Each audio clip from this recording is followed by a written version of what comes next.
in this brief session we are going to discuss about the waves. Now the reason for studying waves is that they are an essential part of what we see and feel around us. The light waves, the sound waves, the waves on the surface of water, waves in a string. There are some similarities and there are some dissimilarities between the different kinds of waves that we come across. So in order to have a clear understanding of what wave is and how many different kinds of waves are there, and then if there are two or more waves interfering with each other in a common space, then what happens? We need to first of all understand what a wave is and how is it different from the regular movement of particles that we have otherwise studied in mechanics. So for that we will begin with the transverse progressive wave. So as you see on the screen presently, let us assume that there is a collection of particles, a string of particles, and each particle is bound to the adjacent one by intermolecular forces. So there is a kind of an attachment between the particles. The particles are not free to move whichever way they want. And in this kind of a scenario, suppose I move the extreme left hand side particle, the particle that you see now on the screen. Suppose I just move it up by a small fraction. You see that the second particle did not actually move. It is only the first particle that moved up. So since this is movement of only the first particle, the next thing that requires attention is that when does the second particle move. So let me move the first particle a bit more up. You see that the second particle still did not move. But this can't go on forever because both these particles are bound by intermolecular forces. So when I move the first particle even further, now you see that the second particle reacts to the movement of the first particle. And when the second particle moves, the third particle also moves. When the third particle moves, the fourth particle also moves, and this process continues. And I don't move the first particle just linearly in one direction, I bring it back also. And this is what you see now. As I bring the first particle down, it will pull the second particle down, the second one pulls the third particle down, and so on. And this process continues, and therefore you have a continuous wave generated the way you see on the screen now. So in this you can very clearly observe that the particles are not leaving their mean position and moving.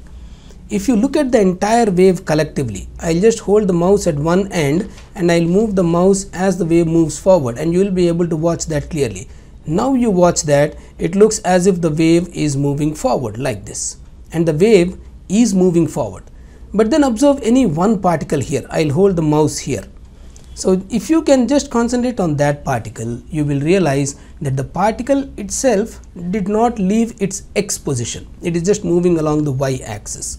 So the wave is moving along x axis. It means the disturbance that has been generated on the extreme left hand side end is propagating towards the right hand side end. Therefore the wave is moving along x axis, but each particle of the wave is actually moving up and down. So it is moving along the y axis. So this is the characteristic property of a transverse wave. So in a transverse wave, the particles of the medium move up and down, whereas the wave moves horizontally. Or if we want to give it a more mathematical meaning, we could say that the wave propagates along the x axis, whereas the particles oscillate along the y axis. Then it is known as a wave. Then of course there are many properties associated with the waves that you can observe straight away. I'll just pause this animation for a moment. Now you see the first particle is at the lowest point. The next particle is at a slightly greater height, then the next particle, then the next particle. This is close to the mean position. This has a positive y coordinate, and more and so on. So if you see each particle here along this entire wave that you see, each particle here does not have the same y coordinate at any instant of time. Once in a while you would find two particles having the same y coordinate, like this one and this one. These two particles have the same y coordinate, but since just two particles have the same y coordinate, we can't assume that the entire particles constituting a wave actually have the same y coordinate. That is the characteristic of a wave. So one particle is trying to follow the other particle, and the third particle is trying to follow the second particle. The fourth particle is trying to follow the third particle. This pattern continues step by step like this, and therefore you have propagation of a wave. So in a wave there is a synchronized motion between the particles, of course with a small phase difference between them. So that kind of a motion is what is known as a wave motion. In that synchronized movement of particles, if the particles move in a direction perpendicular to the direction of propagation of wave, then you say that it is a transverse wave. Now after having understood the transverse wave, since I told you that there is a molecular interaction between the particles on a molecular level, this is what happens. You can see each particle being pulled by the next particle, and therefore they are moving up and down, and again they go up and again they go down. So this is like a zoomed in view of the actual wave that I have shown you earlier. Each particle is moving up and down, and that is what drags the particle next to it, and that is what generates a transverse wave.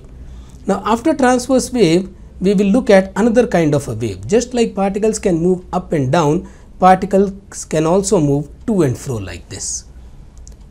So here you see that the particles are moving only along the x-axis, they are not moving along the y-axis. Therefore, how does this constitute to be a wave? For that, let us go to this animation. Here you can see a set of molecules. Earlier you saw only a linear arrangement of molecules, and this is arrangement of molecules over an area. That is just because you will be able to see the molecules more clearly once they begin to move.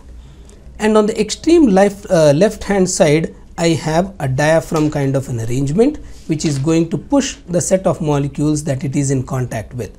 And now let us see what happens when this push is exerted. You see that the first set of molecules has been pushed just by a little bit here on the left hand side of the screen. And I extend the push further, you see they are moving closer to the second set of molecules.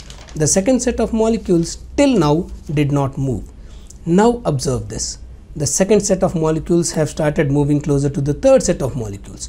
The third set of molecules started moving closer to the fourth set of molecules. This process continues.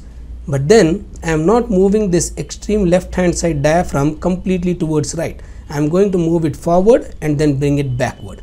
And you can observe this here. As I bring it backward slowly, it is going to pull the molecules along with it. And then again I bring it forward, that is going to create further compression. There it is creating the next compression, and then again there is a low density of molecules which is known as rarefaction. So likewise, if you allow this process to happen, this is how it collectively looks like. So each molecule is now pushing and pulling against the other molecule, but along the same direction. Here if you carefully observe this, the disturbance that has been created on the left hand side is propagating gradually towards the right hand side here. And if you observe each set of molecules like this one, if you observe each set of molecules, the molecules are also moving from left hand side to right hand side and again back to the left hand side, and this periodic motion continues. So here we can say that the molecules are moving along the direction or parallel to the direction of propagation of wave. Either they are moving in the direction of the wave or they are moving opposite to the direction of wave. This kind of a wave is known as a longitudinal progressive wave. Progressive because it is able to progress from one end to another end, and longitudinal because the particles are moving along the direction of propagation of wave, or the particles are vibrating along the direction of propagation of wave. Of course, I use the word progressive wave. That itself gives rise to a small curiosity, saying that should not all the waves be progressive? The answer is no. There can be some stationary waves also. Of course, the way we say it, we call it as stationary wave. The name itself looks a bit self-contradictory, because wave means something should be in motion. Stationary means something should not be in motion. So how can you have a stationary wave? Something that is moving and at the same time it is not moving. And that is what is the interesting point, but we will come back to that later once we speak of interaction of two or more waves with each other. But for the present, let us understand some important properties associated with the waves. And here I'll I am showing you now a zoomed in view of a wave, a small segment of a wave. Now the displacement of each particle here, there is a kind of a graph behind the particles that will help you analyze the height to which each particle is going up and down. Now if this button is operated, then you see that the particles do not reach the same height. Now you can see that the maximum height to which the particles can move is decreasing. This parameter, which indicates the maximum displacement of the particles from the mean position as they vibrate about their mean position, is known as amplitude. So here you can see that the wave is same, but now the amplitude is decreasing. You can see that the amplitude is very less now. It is just between one line on the top from the mean position and one line on the bottom. Now if I increase the amplitude, you can see that the particles are able to move to a greater distance. Now you can see that they are going up to 2 lines above the x-axis and 2 lines below the x-axis.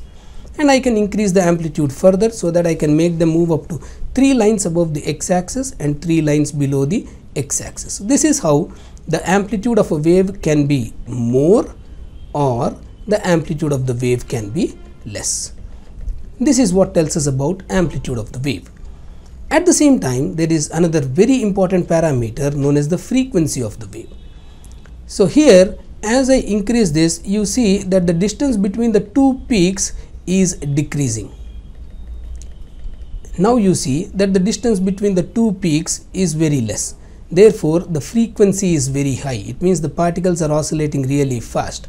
And if I decrease this, the distance between the two peaks is very large. It means now the particles are moving really slowly, and you can see that clearly. Right? So amplitude and frequency are two very important parameters of a wave.